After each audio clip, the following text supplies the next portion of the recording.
আজি শিৱসাগৰলৈ গৈছিলোঁ বিশেষ এটা কামত আৰু তাতেই গৈ ভাবিলোঁ এটা মিনি ব্লগ বনাওঁ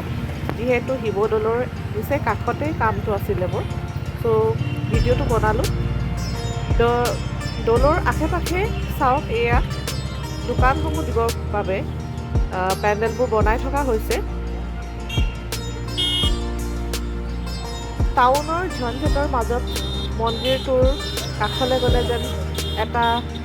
বিগ ৰিলিফ পোৱা যায় তেনেকুৱা যেন মোৰ অনুভৱ হয় আপোনালোকৰ হয়নে বাৰু যিহেতু ধৰ্মীয় জেগা ঈশ্বৰৰ কাষ পালে সকলোৰে মন ভাল লাগে সেয়া লাগিলে মন্দিৰেই হওক বা মছজিদেই হওক সেয়া দূৰত আপোনাৰ দুৰ্গা দৌল তাৰ কাষতো চাওক পেণ্ডেলসমূহ দি আছে আৰু ছাৰাউণ্ডিংটোত পূৰা দোকানৰ কাৰণে পেণ্ডেল দি থকা হৈছে যিহেতু সেইটো ভিডিঅ' বনোৱা নহ'লে মোৰ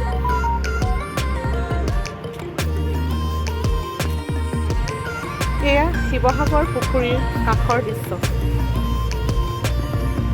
বৰ মনটো মানে ইমানেই বেছি ভাল লাগে তাৰ কাষত গ'লে আৰু দূৰলৈ আপোনাৰ সিটো ছাইডত আপোনাৰ টাই মিউজিয়ামটো আছে এইদৰে আপোনালোকক অলপ দৃশ্য দেখাইছোঁ